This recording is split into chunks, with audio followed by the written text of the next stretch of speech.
Boa noite, meus irmãos, a graça e a paz de Jesus estejam com todos. Bom estarmos aqui louvando a Deus, glorificando o seu nome, mais uma vez. Outrora a gente tinha outros compromissos, outras metas, ideais, e que preenchia momentaneamente nossas almas, mas não supria totalmente. Mas aqueles que se aproximam de Deus, vêm à casa do Senhor e buscam Ele, são supridos, não por uma necessidade passageira, mas de forma profunda, são saciados na sua alma. Por isso, louvar a Deus, bendizer a Deus é tão importante e tão maravilhoso. Você que está em casa, em algum lugar, assistindo a transmissão desse culto, Deus possa também lhe abençoar, usar a transmissão desse culto para falar ao seu coração. E você que nos visita, que Deus possa te abençoar também, lhe ensinando sobre a palavra e através da palavra do Senhor. Nós vamos continuar, eu não consigo terminar, porque tem eventos no meio, meses que tem algumas campanhas, outros pregadores que vêm, então a gente não consegue finalizar o livro de Salmos, né? Os Salmos de Romagem. Mas hoje eu retomo mais um Salmo de Romagem, é o Salmo 131, você pode abrir. Eu tenho feito a coleção dos Salmos de Romagem, tenho pregado, num tempo espaçado, claro, mas quero finalizá-los, com a graça e com a misericórdia de Deus, a gente vai terminá-lo. Obviamente que toda a construção da leitura responsiva, da pastoral e todas as canções, tudo que foi feito aqui tem como base, a gente se programa junto com o Ministério de Louvor e tudo é feito em harmonia para que aquilo que é a mensagem que Deus coloca em nossos corações seja transmitida para a igreja.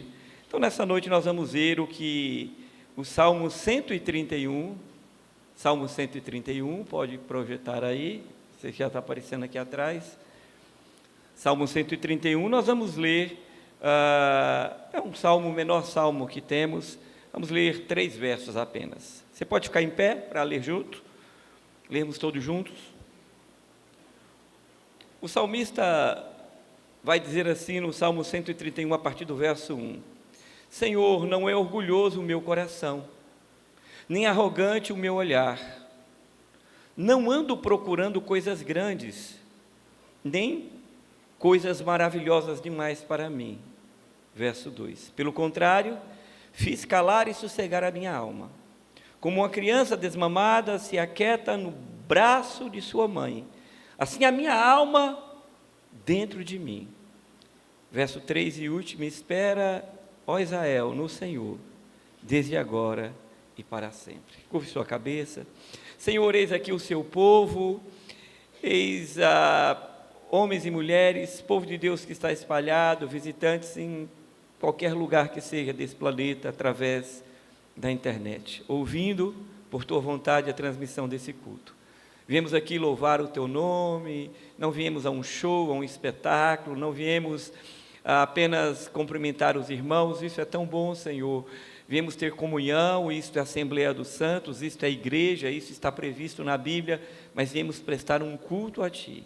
E nessa noite, enquanto nós prestamos esse culto, com louvores, orações, agradecimentos, agora refletindo sobre a Tua Palavra diretamente, de forma como só o Senhor pode fazer, e sabe a necessidade, o anseio, aquilo que passa na mente de cada um, o que cada um veio buscar aqui, certamente o Senhor sabe, que o Senhor possa, de forma soberana e gloriosa, nesta noite, falar aos nossos corações, inspirando minha vida para transmitir a verdade bíblica, mas que o Teu Espírito haja nos corações, tirando todas as limitações da nossa alma que nos impede de compreender o texto sagrado, porque é isso que acontece, o pecado nos impede de compreender a vontade de Deus, mas o Espírito Santo nos leva a entender a vontade de Deus, e a nossa oração nessa noite é que venhamos entender o propósito e a vontade do nosso soberano Salvador, para isso que o seu nome seja glorificado, é como nós pedimos, agradecidos em nome de Jesus, amém.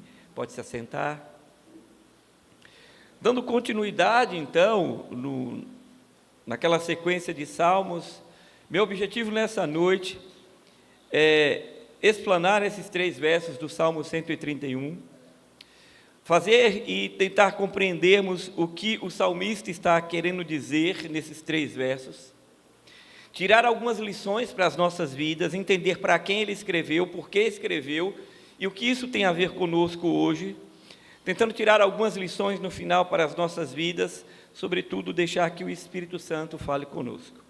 A mensagem dessa noite, ela é menos teológica e mais da vida prática, ou uma teologia mais prática da vida, de circunstâncias. Às vezes a gente tem que estudar teologia de forma sistemática, não é?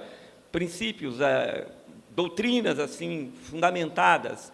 Mas existe aquilo que a gente chama de teologia prática, que é a teologia da vida da gente. É aquilo que a gente vive, porque a gente não é extraterrestre. Crente sente, tem fome, chora, tem raiva, tem amor, perdoa, deixa de perdoar. Crente tem vontades, não vontades. O crente é um ser humano que encontrou Jesus e que vive pedindo ao Senhor que transforme sua vida e lhe ajude a compreender quem Ele é e por que Ele é e para que Ele está aqui.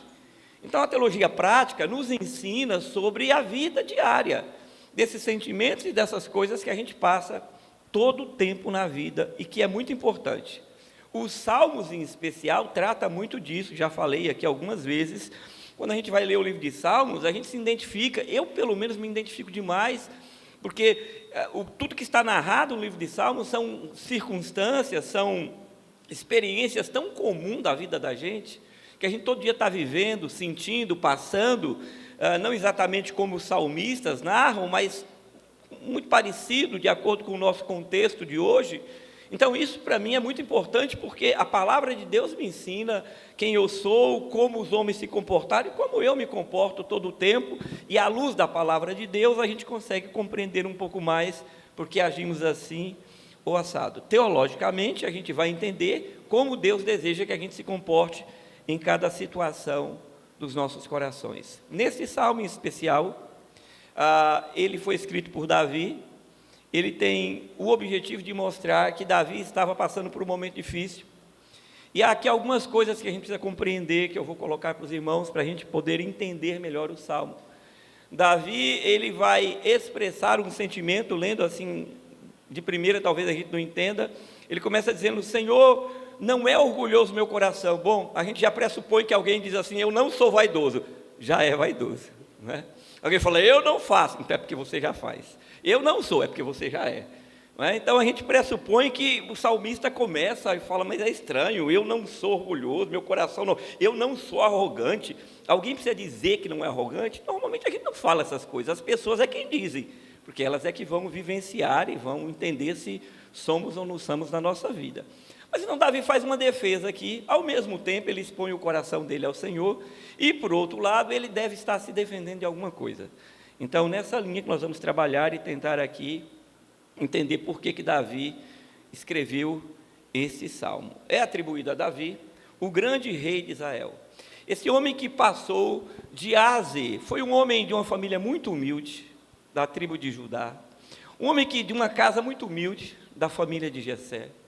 Um homem que, dentro do contexto da sua família, talvez fosse o menorzinho, o menos visado no sentido de ser honrado. Há um episódio da vida de Davi que, inclusive, ele é esquecido por um profeta, a mando de Deus, para ungir o próximo rei de Israel, mas por ele ser um simples pastor de ovelhas e ser o mais novo da sua casa, simplesmente esqueceram de Davi, esqueceram de contar os filhos de Jessé, e Davi foi esquecido simplesmente, e não fosse Deus intervindo na vida daquele profeta e dizer: calma aí, Samuel, está faltando alguém, Davi teria passado. Mas como Deus não deixa passar nada, embora o homem deixe, Deus não permitiu que Davi não estivesse presente, porque era exatamente o homem que Deus queria escolher, era Davi para ser o próximo rei de Israel. Então veja que Davi sai de uma família humilde, teve uma dificuldade muito grande na sua infância, ser pastor de ovelhas, e ele foi do rebanho do seu pai, o que garante a ele falar daquele salmo, que qualquer hora eu quero voltar a pregar, o Salmo 23, com muita propriedade e experiência, porque ele vivenciou aquela experiência, e ele faz aquilo dos dois lados, sendo ovelha e sendo um pastor de ovelhas.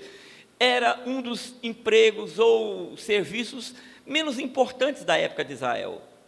Ora, no episódio lá em Samuel, quando Samuel sai para ungir o próximo rei, os filhos de Jessé, os outros, eram todos alistados ao exército do rei. Isso garantia um certo status, irmãos, porque quem era do exército do rei tinha algumas mordomias e tinha um certo status. Mas alguém que fosse cuidar de ovelhas, é assim, ó, não deu para nada, não dá para muita coisa, então vai para o rebanho, vai cuidar das ovelhas, vai dormir, passar meses, madrugadas lá no campo, no relento, vai cuidar de cabra e de ovelha, que você não dá para muita coisa. Perceba que, estou colocando isso para os irmãos entenderem como Davi veio de um lugar tão simples, viveu experiências tão simples, e ao mesmo tempo subiu e se tornou o maior e o grande rei de Israel, de uma linhagem que Deus instituiu como uma linhagem que nunca faltaria sucessor, falando da pessoa de Jesus, que muitos anos depois viria da raiz de Davi. Davi foi chamado de um homem segundo o coração de Deus, e não pela sua capacidade de ser um dos melhores, ele foi muito falho, mas pelo seu quebrantamento. Esse é o Davi da história, esse pastor de ovelhas que passou por perseguições, teve que encarar leões e ursos nas madrugadas. Imagina um jovem pastor cuidando do rebanho, eram as feras do campo mais comuns na época, ursos e leões. O texto sagrado vai dizer que Davi encarou 2 deles, né? Um de cada vez, ursos que queriam tomar o rebanho do seu pai, e leões que queriam devorar também o rebanho do seu pai. Acreditem, Davi, mesmo jovem, sem tanta experiência, não teve medo de defender aquele rebanho, e com a vara, talvez com fundas e com pedaços de pau, e talvez alguma outra ferramenta da época, ele não deixou que isso acontecesse, ele enfrentou, afugentou ursos e leões para guardar aquele rebanho.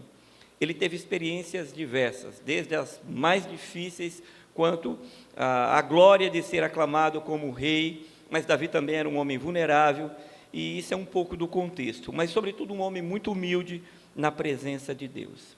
Ainda algumas informações. Esse salmo que nós estamos lendo, e que nós lemos 3 versículos, ele está naquela compilação de salmos dentro dos salmos, que são chamados salmos de romagem, né? É por isso romaria, ou de escadas, ou de cânticos, porque o que é uma romaria? A gente sai daqui e vai fazer romaria às pessoas, né? Em algum lugar para alguma pessoa, algum santo, não é? Costumam fazerem isso aí, né? No mundo católico. Pois bem, Israel saía pelo menos 3 vezes ao ano, as 3 festas de Israel, Páscoa, Pentecostes e Tabernáculo. Essas festas eram em Jerusalém, a capital de Israel, onde o povo subia para celebrar a Deus. Durante esta peregrinação, vinha gente do mundo todo para Jerusalém, os que moravam fora, levando famílias, sacrifícios, ofertas, e percorriam caminhos dificílimos, subindo montes, descendo vales até Jerusalém. E o que eles faziam? Eles iam cantando, não é? Na romaria, já ouviu em televisão que os romeiros cantam em canto caminho, oram e cantam? Esses salmos, que eram hinos, que eram orações e ao mesmo tempo cânticos, eles eram usados para serem cantados nesse trajeto de dias e talvez meses, dependendo da distância que aquelas famílias estavam percorrendo. O Salmo 31 é um desses salmos que os povos cantavam enquanto subiam a Jerusalém. Foi escrito em que situação? Isso aqui é importantíssimo a gente entender. Para entendermos os salmos e algumas passagens bíblicas, é entendermos em que contexto foi escrito esse salmo. O que Davi estava passando? O que Israel estava vivendo?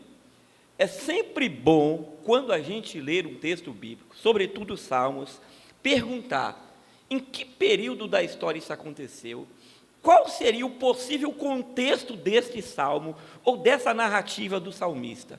Fazendo isso e buscando a compreensão, a gente vai entender melhor o que ele quer dizer, porque senão fica muito vago, fica só uma poesia hebraica com repetições que a gente fica meio perdido sem entender. A maioria das pessoas que estudam a história bíblica vai entender que esse salmo foi escrito num período muito difícil da vida de Davi. Ele ainda não era rei, mas já tinha sido escolhido pelo Senhor para ser o rei de Israel, porém ainda não tinha assumido o reinado, era ainda um servo do rei Saul, como todo Israel, e estava a serviço de Saul. Davi era músico, tocava, cantava, e bem, e a Bíblia diz que ele foi convocado para tocar, porque Saul estava meio perturbado, porque já havia perdido o seu reinado, desobedecido a Deus, embora estivesse no posto, já estava deposto pelo Senhor, do coração de Deus ele já tinha saído. E ele ficava perturbado. E Davi cantava, enquanto Davi cantava, a Bíblia diz que o espírito mal saía do coração de Saul, e Saul ficava alegre, e nisso Davi foi conquistando espaço, Saul foi gostando dele, fez amizade com seu filho, e começou a levar Israel a ir à frente, a conquistar vitórias. Ele foi a Golias, né? Os irmãos não conseguiram, o exército de Saul ali fracassado, aquele episódio de Davi e Golias você conhece muito bem. Davi esteve lá, se colocou à disposição para enfrentar um homem muito maior que ele, todo mundo achou arrogância, soberba. Ele falou, mas eu posso, eu vou, eu já matei urso e leão, por que eu não posso encarar esse homem arrogante que fica xingando a Israel, fica afrontando o Deus de Israel, o nosso Deus, deixa que eu vou lá.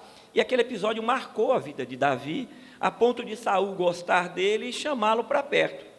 O problema é que chamá-lo para perto causou algumas dificuldades, e chegou um momento da vida de Saul, que ele começou a ter ciúmes de Davi, e esses ciúmes começou a gerar um sentimento ruim no coração do rei e dos seus súditos, e ele começou uma perseguição à vida de Davi. Você pode ler isso no livro de Crônicas, você pode ler essa história também no livro de Samuel. Essa é a possível ocasião, esse é o possível contexto do Salmo 131. É possível então que Davi tenha colocado todo o seu coração diante do Senhor, contando essa história, parte dessa história da vida dele, em que naquele momento da vida não estava fácil. Então Davi vai narrar aí, como você leu no texto aí no verso 1, ele vai dizer sobre o coração dele. Ele diz, o meu coração não busca coisas grandes, Senhor. Ele diz, eu não busco coisas extraordinárias, veja aí no texto. Ele diz, o meu olhar não é altivo, não é soberbo. Pelo contrário, eu busco tranquilidade, eu quero descansar nos braços do Pai, como um bebê descansa no braço da sua mãe. Davi, ele estava satisfeito com a vida que tinha. Daí agora fica mais fácil, talvez você já comece a compreender a narrativa do texto desses 3 versos. Assim o Salmo vai expressar aquilo que Davi diz diante de Deus. Note aí que no texto, Davi não está fazendo uma oração exatamente. Ele está abrindo o coração dele, ele não está orando pedindo, no sentido de pedir, mas ele está abrindo o coração dele ao Senhor e dizendo o que ele estava sentindo e o que estava acontecendo ao seu derredor. Ele declara então os seus sentimentos diante de Deus. E aqui a gente já aprende alguma coisa, meus irmãos, que nessa vida nós muitas vezes precisamos prestar contas às outras pessoas, seja em casa, seja na igreja, no trabalho, na sociedade de forma geral. O indivíduo, o cidadão presta conta ao governo, enfim, de forma geral, e isso faz parte da vida. Mas aqui Davi nos ensina uma lição. Se prestamos conta e damos conta das nossas vidas para os homens, Davi disse, eu vou dar conta da minha vida para Deus, e eu vou abrir a minha vida para o Senhor, e eu vou dizer para Deus o que está acontecendo no meu coração, eu vou dizer para Deus como eu estou me sentindo, e por que estou me sentindo dessa forma, e é o que Davi faz nesse salmo. Queria trazer aqui uma frase de um famoso reformador, conhecido pelas suas institutas, que é Calvino.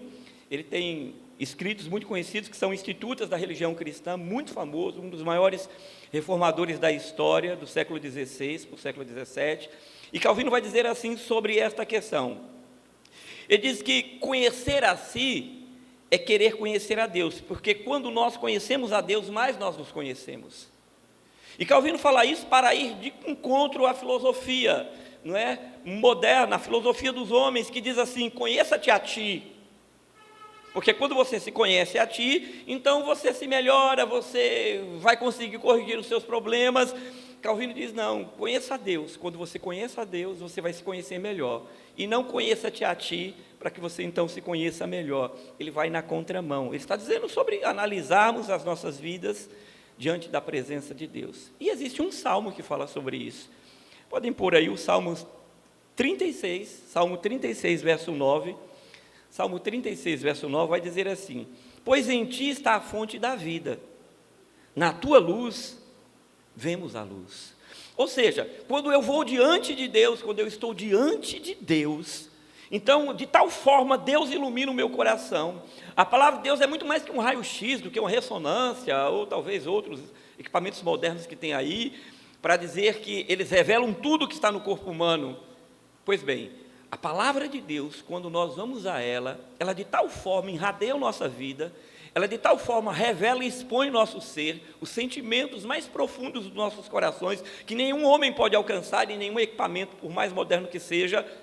O que Calvino quis dizer, o que a palavra de Deus quer dizer é isso, é que na sua luz, ou seja, na sua presença, na sua luz nós vemos a luz. Deus ilumina o coração do homem, para que esse possa abrir o seu coração, sondar o seu coração. Apesar das circunstâncias aqui que nós estamos falando, que Davi possivelmente estava vivendo, de ser acusado, e de estar se sentindo mal, e de expor o seu coração para Deus, há um outro aprendizado aqui. É porque nesse momento, de fato, a gente precisa fazer isso. Porque não podemos achar que somos bonzinhos. O indivíduo que acha que é bom, está cometendo um grande equívoco, está caminhando para um abismo. Porque até Jesus, quando recebeu o título de alguns que andavam com ele, falou: tu, bom e amado mestre. Vocês lembram o que Jesus disse? Ele retruca imediatamente. Ele diz: bom não, bom só há um, que é Deus. Para dizer aos homens, só tem um que é bom. E só uma fonte de bondade verdadeira e legítima, que é o ser de Deus. Porque a partir da queda, irmãos, ninguém é mais bonzinho. Esse aqui é o ponto. A partir de Gênesis 3, ninguém é mais bonzinho. Nós temos traços da bondade de Deus, mas na verdade contaminada agora pelo pecado, que nos faz andar e querer fazer maldades, e muitas vezes nos achar melhor que o outro, ou achar que somos melhores que todos, ou nos achar mais capazes, e por aí vai. A criança já pequenininha, desde pequena ela diz não, ela diz: você é feio, eu não quero, chato, feio, eu não lhe amo mais, eu lhe odeio, você não é meu pai, não é minha mãe. De onde vem tal sentimento? De onde vem? Quem é que ensina isso a um ser tão pequenininho? O pecado, que tomou o coração do homem, por isso todos pecaram e carecem da glória de Deus. Então, nesse sentido, Davi expõe seu coração diante de Deus. E Jeremias 17, pode pôr aí para mim, verso 9, o profeta vai dizer e falar explicitamente sobre isso. Jeremias 17, verso 9, ele diz assim: no coração, conforme diz o profeta Jeremias, ele é o mais corrupto de todos. E ele diz: quem o conhecerá? Né? Desesperadamente corrupto, quem o conhecerá? Enganoso é o coração, mais que todas as coisas, demasiadamente, estupidamente corrupto. Quem poderá conhecê-lo? Você não conhece. Não tente avaliar seu coração, não tente fazer terapia consigo mesmo, não tente colocar-se no divã e dizer assim: deixa eu analisar aqui meus sentimentos, eles não são tão ruins como o povo diz. Não faça isso, não vai dar bem. Você vai acabar ficando do seu lado. Você vai acabar ficando do seu lado, porque na verdade o que a Bíblia diz é que o coração do homem é o pior que tem, mas isso não significa que não haja esperança. Para aqueles que conhecem a Deus, é por isso que precisamos ir ao Senhor, à presença de Deus, nos momentos de acusação, de angústia, de tristeza, de euforia, para balizar o nosso coração e colocá-lo na mão do Senhor, para que ele não vá nem para um canto, nem para o outro, e fique na mão de Deus e glorifique a Deus. Há muita gente que acha que esse salmo, quando a gente lê sem entender o contexto, e alguns nem queriam cantar. E na Idade Média não, na idade do século XVI e um pouco para frente, quando veio a Reforma, alguns nem queriam cantar, porque se interpretava muitas vezes, e muitos ainda acham que é um salmo meio soberbo, porque se a gente lê assim, na letra fria, poxa vida, Davi diz assim: o meu coração não é soberbo, meus olhos não são arrogantes, eu não sou tão ruim assim. Parece ser de alguém que está dizendo: eu sou muito bom, mas na verdade não é. Por esse motivo, em alguns momentos, alguns não queriam ler esse salmo e cantar esse salmo, nem orar esse salmo, por achar que ele era muito arrogante. Mas eu queria então ir verso a verso com os irmãos, agora que já fizemos um pano de fundo sobre o caso aqui, o texto, para que os irmãos entendam um pouco mais. Então vamos ao verso 1, que Davi vai dizer aí: Senhor, não é orgulhoso o meu coração, nem arrogante o meu olhar. Davi declara a sua humildade diante de Deus, e ele afirma que o seu coração não era soberbo, nem seus olhos altivos. Isso reflete uma rejeição da arrogância e do conhecimento, do seu autoconhecimento diante do Senhor. Essa é a primeira coisa que a gente vai aprender aqui no verso 1. Esse coração orgulhoso que Davi sabia que poderia se levantar dentro dele, ele disse: Senhor, meu coração não é, eu sou um homem que busca a humildade. Ele declara isso à luz da presença de Deus. E o que acontece na vida do ser humano quando nós digamos, abaixamos a cabeça, relaxamos, abaixamos a guarda, parece que a gente vai se inflando e a gente vai se achando melhor dentro de casa, fora de casa, em qualquer lugar, e a gente começa, sem querer, querendo, a arrogância começa a tomar o nosso coração e nós nos colocamos como se fôssemos melhores de todos. Ele vai dizer: o meu coração não é orgulhoso, não estou querendo ser rei. Por que Davi está dizendo isso? Porque pela circunstância que Davi está passando, ele está dizendo: Deus, o Senhor sabe que Saul e aquele monte de gente que está do lado dele está achando que eu quero tomar o reinado dele. Olha o contexto. Senhor, o Senhor sabe que eu tenho sido acusado de querer tomar o trono de Israel. E Davi abre o coração para Deus e fala: Senhor, o Senhor conhece meu coração. O Senhor sabe que eu não quero ser rei. Eu sou pastor de ovelhas. Eu nunca olhei para o trono, nunca pensei em ser rei. Senhor, o Senhor sabe do meu coração, o Senhor conhece o meu coração, o Senhor sonda meu coração. Senhor, meu coração é humilde nesse sentido, não porque ele fosse humilde em si mesmo, porque ele fala: está diante do Senhor, o Senhor conhece meu coração. Meus irmãos, é uma autoanálise aqui diante da presença de Deus. Ele diz: eu nunca quis ser rei, o Senhor sabe que eu nunca quis assumir o domínio sobre o meu povo. Deus, eu, diferente de alguns que ficam falando aí, eu não quero ser rei para oprimir ninguém, para dizer que eu sou melhor que ninguém, que a minha família agora é a família real, que nós temos mordomias, que nós temos agora direitos, que agora eu vou determinar que tipo de imposto e quanto é a alíquota do imposto que vai ser cobrado em Israel. Deus, tu sabes, o meu coração não busca isso. Percebe? O quanto é importante ir à Bíblia. O quanto esse salmista aqui vai colocar seu coração diante de Deus. Eu digo: Senhor, não é esse que domina o meu coração, eu não quero ser melhor que ninguém da minha família, nem da família de Israel. O Senhor conhece o meu coração, Deus sonda meu coração, porque não é orgulhoso o meu coração, o Senhor sabe disso. Porque muitas vezes, as pessoas podem olhar para você, e podem dizer assim: você é orgulhoso, você é arrogante. Eu penso que é um momento que a gente pode fazer a avaliação diante de Deus, e não achar que não é de jeito nenhum, mas ao mesmo tempo pode ser que você nem esteja sendo, mas de toda forma é à luz da palavra de Deus que você vai colocar seu coração, dizer: Deus, o Senhor sabe, mas se atira. Mas no caso de Davi aqui, ele falou: Senhor, o Senhor sabe, eu não quero o trono. Deus, eu não quero o lugar de Saul. Senhor, eu não quero o lugar daquelas pessoas, eu não quero nem a posição do primeiro dele, nem do terceiro escalão dele. Eu só sou um pastor de ovelhas, eu só estou aqui servindo. Não é orgulhoso o meu coração. Irmãos, como isso é importante. Porque todas as ruínas sobre a terra, entre os homens, parte de um coração orgulhoso, de um coração que não tem a luz de Deus, no sentido de estar iluminado naquele momento, para não cometer uma besteira. Em seguida, no mesmo verso, deixa aí o verso para a igreja ler, ele vai dizer: o meu olhar não é altivo.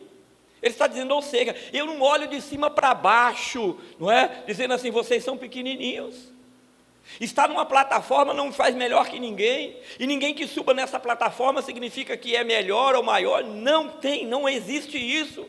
Davi está dizendo: Deus, o Senhor conhece meu coração, e o Senhor conhece o meu olhar. Ele vai dizer: nem arrogante o meu olhar.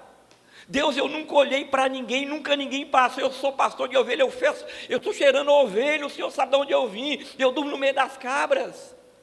É mais perigoso alguém se afastar de mim, porque eu estou mal cheiroso ali, estou cheirando cabrito.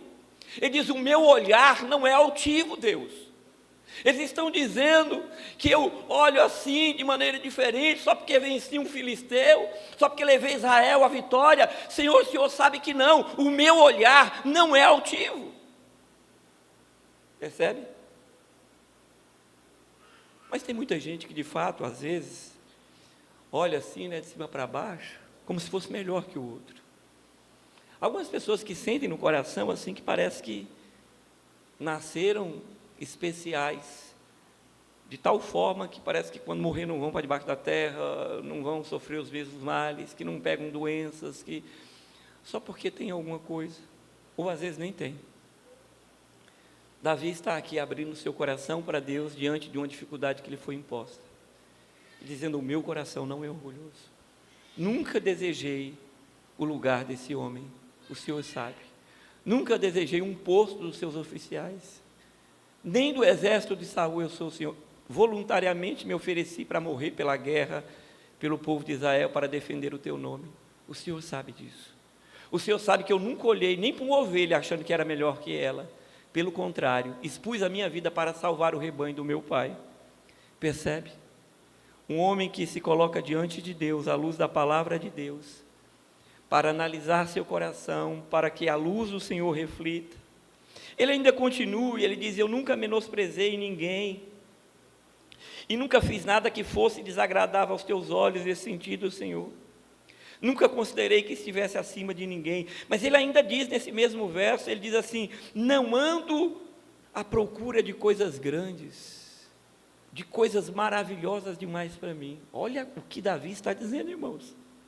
Em resposta àqueles que o acusavam de querer dar o golpe no reinado, daqueles que diziam: você é arrogante, de olhar altivo, você tem um coração mau e ruim. Davi responde dizendo: Senhor, eu nunca nem desejei coisas grandes. Eu não sabia nem que eu era capaz de enfrentar um leão e um urso. Não ando à procura de coisas grandes, nem de coisas maravilhosas demais para mim. Percebe? Que ao contrário do que a gente pode analisar e julgar a partir do verso 1, do começo do 1, quando a gente chega no final dele, a gente percebe que é o inverso disso. Ele fala: Senhor, eu nunca desejei essas coisas. O Senhor conhece, o Senhor sabe. Isso aqui não é uma falsa modéstia, não. Davi não está falando com homem, Davi está falando com Deus, e dizendo: Deus, eu estou aqui na luz, não tem como mentir. Isso aqui não é um detector de mentiras. Eu não sei como é, que é o nome daquilo, poli alguma coisa, né? Alguém sabe o nome daquilo? Polígramo? Como é? Polígramo. É esse pô aí de alguma coisa, né? Polígrafo. Que é, eu vou traduzir, tá? Do inglês para o português. É aquele que detecta a mentira das pessoas que estão depondo. Davi não estava diante de um equipamento desse, nem desse mais moderno. Ele estava diante do Rei dos Reis, do Senhor dos Senhores, dizendo: o Senhor sabe se eu estou aqui fazendo gracinha. O Senhor sabe tudo sobre mim. Eu nunca desejei coisas grandes, nem coisas maravilhosas demais. O Senhor conhece o íntimo do meu coração. Em seguida ele vai dizer: eu não estou à procura daquilo que está acima da minha capacidade. Porque tem gente que quer, tem gente que gosta. Irmãos, se vocês assistirem documentários, ou lerem um pouco da história do século IV, né? um pouco antes, final do século I, até o final do século IV, as sucessões de imperadores em Roma, só esse período, irmãos, quase todos foram assassinados e os seus tronos foram tomados. Quase todos eles. Eles não dormiam em paz, porque havia ao seu redor o Senado romano, não é? Ao redor, os imperadores romanos, os exércitos e os chefes dos soldados dos imperadores romanos, em várias províncias, se levantavam, se rebelavam, queriam matar o imperador. Era um cargo difícil, matavam os herdeiros. É terrível estudar a história do Império Romano nos seus primeiros dias, porque aqueles homens não tinham paz, eles não conseguiam dormir, tudo tinha que ser provado, porque 24 horas alguém queria tomar o lugar, alguém queria o poder, alguém queria o lugar. Era terrível. Davi está dizendo: eu não quero nada disso faz sentido para mim. A humildade que é apresentada aqui, na dependência de Deus desse homem. Mas ele vai ao verso 2, pode pôr o verso 2 para mim aí. Davi compara então agora, depois que ele abre o seu coração para Deus, a uma criança e uma mãe. É isso que Davi vai fazer agora, depois que ele expõe seu coração, e diz de tudo que está sofrendo, e fala: Deus, olha o meu coração, examina o meu coração, o Senhor sabe de todas as coisas, o Senhor sabe de tudo. Ele diz agora: Senhor, olha o que diz aí o verso: pelo contrário, fiz calar e sossegar a minha alma, como uma criança desmamada se aquieta nos braços da sua mãe, assim a minha alma dentro em mim, Senhor. Davi compara a sua alma de uma criança desmamada que está em paz com a sua mãe. Essa é a primeira coisa. Agora eu queria que você imaginasse aqui a poesia desse salmo, de uma criança inocente, completamente dada, entregue nos seios, nos braços da sua mãe. Já mamou e está ali tranquila. Agora Davi revela a Deus como ele sente. Ele diz, no primeiro versículo, ele abre o seu coração e fala o que está se passando, mas agora Davi vai dizer exatamente como está a sua alma, e ele vai dizer: eu estou como uma criança nos braços da mãe, a paz no meu coração. Eu não estou à procura dessas coisas. Essa imagem revela a confiança total e a paz que vem da proximidade com Deus, porque a figura da mãe aqui é a figura de Deus no sentido de que Ele está nos braços do Pai, e Ele faz essa analogia da mãe com o filho para dizer: assim sou eu, como uma criança nos braços da sua mãe, sou eu nos teus braços, eu não preciso de mais nada, eu estou em paz. O que eu preciso mais, Senhor? O que uma criança, irmãos, precisa, além dos braços e o aconchego da sua mãe? Diga para mim, o que ela quer mais? O que ela precisa mais? Absolutamente nada. Davi está dizendo: Senhor, assim sou eu não estou ansioso, eu não estou preocupado, eu não estou desesperado com nada, eu estou simplesmente como um bebê que está desmamado nos braços da sua mãe. Assim sou eu na sua presença, na sua presença. Bendito seja o nome do Senhor. Não é esse o lugar que todos nós deveríamos estar? Não é assim que nós deveríamos nos sentir? Davi agora vai fazer o contrário do primeiro, onde ele está revelando o seu coração. Agora ele descreve como está o seu coração. Ao contrário de se calar, agora ele vai falar. Ele vai dizer: a minha alma está em paz, não há nenhum problema dentro de mim. Apesar de Davi ter sido ungido rei, lá no livro de Samuel, no capítulo 24, 1 Samuel 24, de 4 a 6, você pode ler essa passagem. Davi ainda não tinha tomado posse do reinado, mas Davi já havia sido escolhido por Deus para ser rei. Mas ainda assim Davi não estava preocupado com isso. Ele falou: Senhor, eu estou como essa criança, eu tenho tanta paz no meu coração, eu não estou preocupado, não há em mim nenhum desespero, eu não estou angustiado, eu não estou preocupado com aquilo que Samuel um dia disse na casa do meu pai, naquele óleo que ele derramou na minha cabeça, se aquilo vai cumprir, se não vai cumprir. Senhor, eu estou na sua presença. Irmãos, é assim que nós deveríamos viver. Irmãos, é assim que nós deveríamos levar diante de Deus os nossos problemas, dificuldades, os anseios e as incertezas dessa vida. Quando somos atacados ou não somos atacados, quando são questões internas ou externas, o salmista Davi, o rei Davi, nos ensina em 3 versos como devemos nos comportar diante de Deus e aonde encontrar a segurança.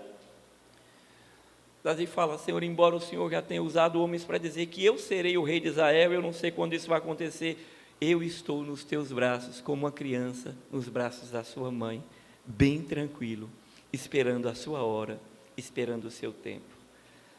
Davi disse: eu não vou levantar a mão contra o ungido do Senhor, eu não vou tocar nele, porque a pressão era muito grande. Lá em Samuel, o verso 1 Samuel 24, 4 e 6, essas pressões muitas vezes nos fazem tomar atitudes erradas, irmãos. A sociedade, o trabalho, a família, às vezes até a igreja, te faz e te provoca de tal forma que você é instigado nos seus sentimentos a cometer, muitas vezes, suicídios.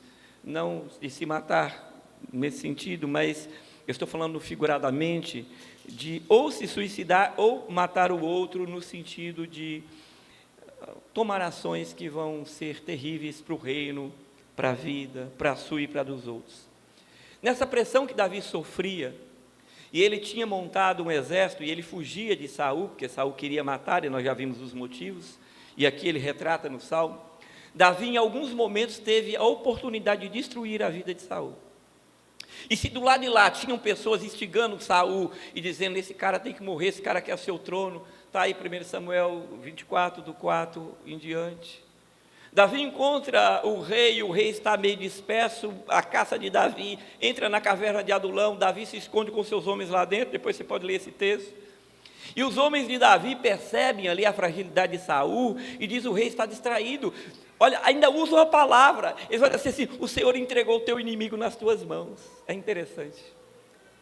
É interessante. É interessante que o inimigo muitas vezes usa a palavra, Simone, como usou com Jesus e continua a usar, e usou até com Davi, usando os homens de Davi para dizer: Deus entregou o teu inimigo, ele quer a tua morte, agora tu podes matá-lo.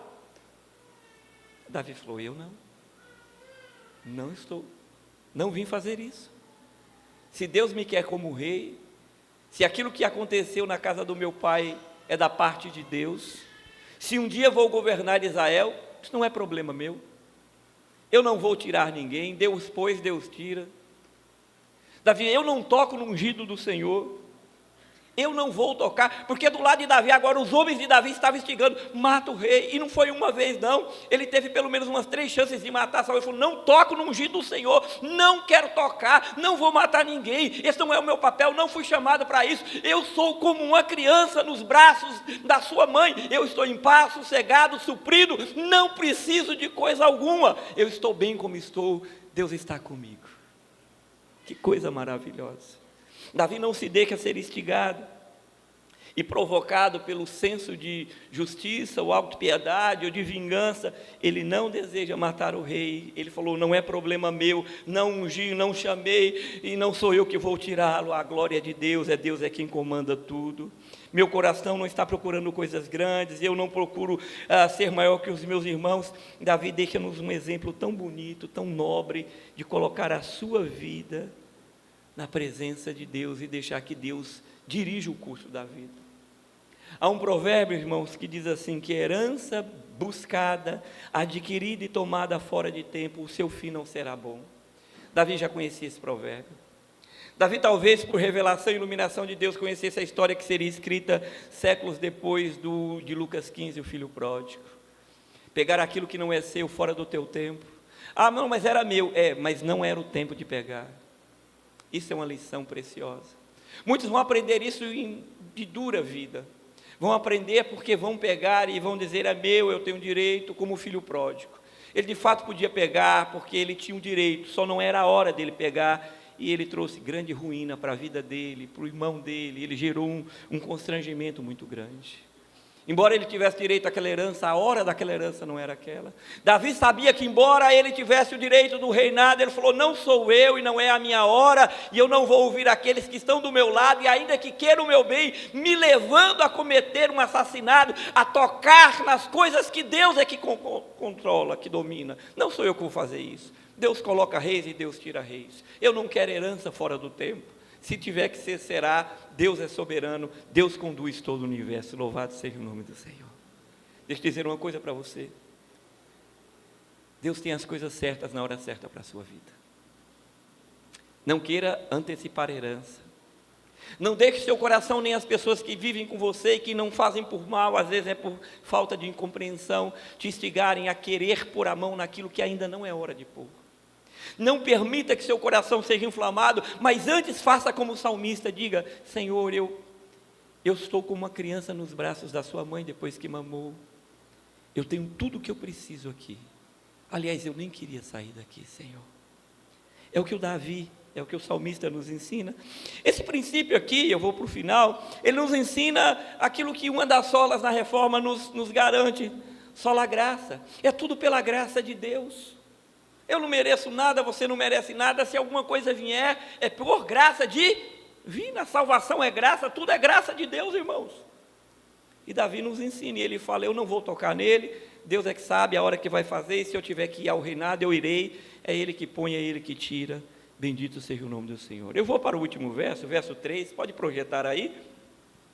Depois que Davi abre o seu coração diante de Deus, e ele expõe seu coração, seus sentimentos, e depois que ele inverte, ele fala: eu quero agora dizer como eu estou me sentindo, Senhor, de verdade, nesse contexto todo, o Senhor conhece meu coração, e eu agora quero dizer que eu me sinto como um bebê, e ele faz essa figura, porque o Senhor é esse, eu sou esse bebê que o Senhor está segurando, esse ser humano que o Senhor segura, eu sou essa alma que o Senhor conhece, e que o Senhor todo o tempo está corrigindo. Ele agora vai trazer conselhos, e ele vai dizer ao seu povo e à sua nação, E aqui a gente aprende um outro princípio do dever de ensinar e propagar aquilo que Deus nos ensina através da mensagem, e que só o tempo vai dar a gente. Ele diz: espera, ó Israel, no Senhor, desde agora e para sempre. O salmista conclui o seu chamado convocando Israel à esperança no Senhor, não apenas naquele momento, ele diz: de agora e para sempre. Esse é o lembrete da fidelidade, da necessidade da fé contínua, da perseverança, que na história da igreja sempre foram essenciais para o avanço dos santos. Esperança, fé e perseverança na presença de Deus. Davi agora vai dizer: Israel, povo, e esse homem que foi rei de Israel, ele estava dizendo: espera no Senhor. Quantas vezes Davi, usando essa experiência, deve ter dito àquele povo: espera no Senhor. Quando o perigo chegava, espera no Senhor. Quando os filisteus se levantavam, espera no Senhor. Eles esperam no Senhor, agora e para sempre espera no Senhor. Assim como a criança na mãe, e pela mãe é sustentada e está satisfeita, Davi está dizendo para Israel: qual é a razão de nós não estarmos satisfeitos? Qual é a razão da nossa existência? Qual é a razão de estarmos aqui? Da onde vem o ar que respiramos, a carne que comemos, a água que bebemos, se não é do Senhor? Então Davi convoca o seu povo e diz: espere, Israel, no Senhor, agora e sempre. O convite que a Bíblia nos faz, o convite que Deus lhe faz aqui ou em qualquer lugar assistindo essa mensagem, é: meu irmão e minha irmã, espera no Senhor. Cada um de nós tem uma história, tem uma vida, tem uma família, tem um caminho que Deus escolheu. E pode ser que seja duro nesse momento para você, e você esteja passando uma situação assim, tipo de Davi, ou parecida, ou semelhante. Mas Ele vai te dizer, e a gente, pela palavra de Deus, Ele diz: espera agora, espera para sempre em Deus. Ele não falha, Ele não muda, Ele é Deus poderoso. Amém, igreja? Esperar é transmitir esperança para aquele povo. Ele usa o terceiro verso para dizer: há uma esperança, Israel. Israel vivia sempre em guerra, sempre em dificuldades, por motivos diversos, mas na maioria pelos seus próprios motivos errados. Ele diz: põe a sua esperança no Senhor. As pessoas estão procurando algum pilar para se segurar, alguma coisa para se amarrar, um fenômeno na internet, um superstar, um super pastor, um super pai, uma super mãe, uma super igreja. Estão sempre querendo um super. Não há super nessa terra. Não há ninguém perfeito, não há ninguém à prova de falha. Espera no Senhor, igreja. Confia no Senhor. Persevera no Senhor. Aguarda hoje e para sempre em Deus. Deus não vai falhar com você. Deus não falhou com Davi. Davi chegou ao reinado, mas não precisou matar ninguém, não precisou fazer mutim com ninguém. Deus prometeu, Deus cumpre. E isso é maravilhoso nesse salmo, e eu quero lembrar que Deus faz isso por dois motivos em especial.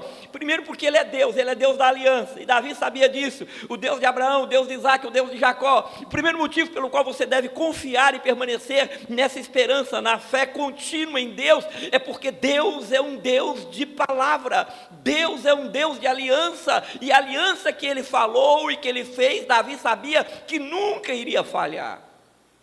Mas para a igreja, o segundo motivo é que a aliança que Davi conheceu e que ele viu por revelação, nós já vimos acontecer. É a aliança de Cristo Jesus, que diz: eu vim, eu sofri, eu paguei o preço pelo seu pecado, eu redimi a sua vida, eu lhe dou uma vida abundante agora e te darei a eternidade para sempre. Então confie, igreja, no Senhor, porque Ele não falha. Davi usa Cristo, e Davi usa a pessoa de Deus, dos seus antepassados, para designar a confiança que o seu povo devia ter, no verso 3, esperar sempre no Senhor, porque Deus não falha. Indo para o final, eu quero tirar 3 lições aqui rapidamente, para a gente terminar. A primeira é a humildade cristã.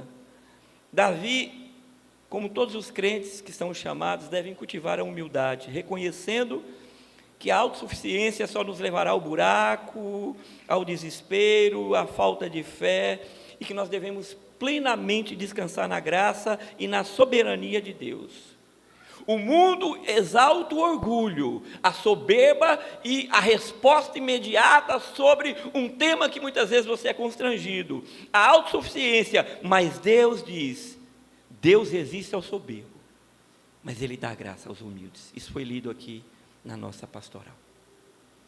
A primeira coisa que nós devemos cultivar durante todo o tempo diante do Senhor é dizer: Deus, me dê um coração humilde. E não confunda humildade com pobreza.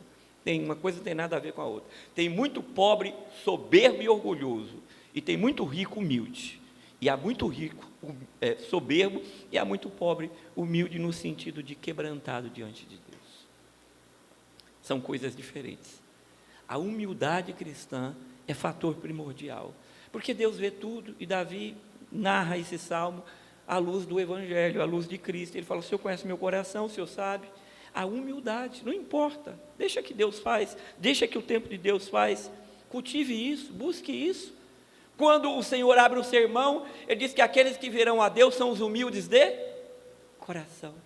Humildade ali é pobreza? Não, porque rico pode ir para o céu também.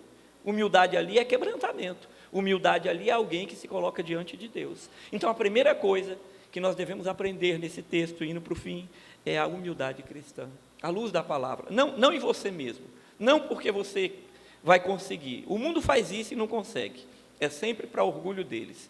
É em Cristo e no Senhor, porque não é fácil, irmão, seja sincero. Muitas vezes a gente chora, dói, mas no fim sempre haverá vitória, porque Deus está no controle de tudo. A segunda e penúltima lição que nós devemos tirar do texto, o pessoal da música pode vir, é a confiança e a paz em Deus. Davi vai expressar isso quando Davi diz sobre a criança. Ora, não existe alguém que confie mais que uma criança. Jesus vai usar em pelo menos 2 textos bem conhecidos a figura das crianças. Delas é o reino de Deus, deixa vir a mim. Porque a criança não tem essa malícia, a criança é despojada dessas coisas, a criança se joga, se entrega. E Davi vai usar essa figura para dizer sobre confiança e paz no coração. Por isso ele diz: eu sossego, eu faço sossegar a minha alma como uma criança desmamada nos braços do pai. O exemplo de Davi, nessa criança que ele usa aqui como exemplo, é para descansar na providência de Deus. Descanse na providência de Deus. Não deu certo é porque não era para dar, não aconteceu ainda porque não era para acontecer, não lhe chamaram ainda porque não era para chamar, não chegou é porque não era para chegar. Descanse, você não vai mover um tio, a Bíblia diz, no curso dessa vida, simplesmente por ficar ansioso. Você vai adoecer, ficar deprimido, vai ficar ansioso, vai dar problema. Confiança. A igreja é chamada a viver como Davi, confiar em Deus. Não, mas eu tive a chance, não bota a mão não. Não, eu estou com a... Não bota a mão não. Não, mas estão me dizendo e me incentivando. Não bota a mão, deixa Deus. Deus não dá pela metade, Deus dá inteiro. Vai vir, vem na mão. Irmãos, tem homens na Bíblia que fizeram provas com Deus, falou: Senhor, não, assim eu não quero. Senhor, por favor, assim. Senhor, por favor, assim. Quando Deus quer dar alguma coisa para alguém, escute o que eu vou te falar. Quando Deus quer fazer e Deus tem um propósito na vida de alguém, o mundo é movido. O mundo se move. Se precisar, ele tira o presidente da República para ir na sua casa. Acredite nisso. É uma figura de linguagem, mas é verdade. Se Deus quiser fazer alguma coisa na sua vida, Ele tira quem Ele quiser, Ele usa quem Ele quiser, mas vai se cumprir o que Ele disse que ia se cumprir. Não precisa da sua mão, nesse sentido. O nome disso é confiança, que produz a paz no coração. Davi fala: eu sou como uma criança nos braços da mãe, quero Saul, quero reinar, quero nada. Eu não preciso sair daqui. Eu já tenho Deus na minha vida. O resto, Ele dará. Buscar em primeiro lugar o reino de Deus e as outras coisas. Simples assim. E por fim, depois da confiança e essa paz que ela produz, a esperança no Senhor. O convite no último verso é um convite para Israel confiar no Senhor. O chamado de Israel a confiar no Senhor também é um chamado para a igreja de hoje. A gente diz que confia, mas fica todo o tempo com medo disso ou daquilo. A Bíblia diz que a fé, está lá em Hebreus capítulo 11, é a firme confiança. Confiança que produz uma esperança legítima, verdadeira. A nossa esperança não está nas soluções humanas, mas em Deus, que é fiel e imutável. Deus não muda, nunca mudou, nunca vai mudar. Essa esperança está baseada naquilo que Cristo já fez, naquilo que está escrito nas promessas da palavra de Deus. A igreja deve lembrar sempre, constantemente, na esperança eterna. E não apenas com os olhos nisso aqui, porque isso aqui vai passar, é passageiro, se deslumbre, se alegre naquilo que é eternidade, naquilo que é estar debaixo do poder de Deus. Porque, irmãos, pode estourar uma guerra, pode acontecer tanta coisa, a gente dorme, não sabe que se acorda, mas isso não importa para um crente, porque o crente tem uma fiel, legítima e segura esperança. Qual é a tua esperança? É que o outro caia para você assumir. Não precisa ninguém cair para você assumir. Você vai assumir se Deus quiser que você assuma. Davi faz um convite ao povo de Israel, fala: agora e para sempre confia no Senhor. Agora e para sempre confia no Senhor. A esperança no Senhor, meus irmãos, é alguma coisa que nós devemos cultivar e conhecer através da palavra do Senhor. Quando nós damos a Bíblia, nós conhecemos Deus, nós nos conhecemos e nós vamos acreditando nas suas promessas e o nosso coração vai ficando cheio. Amém? Que Deus aplique essa palavra no coração da sua igreja, no seu coração, em casa, em algum lugar. Vamos ficar em pé. Fique em pé no lugar que você está.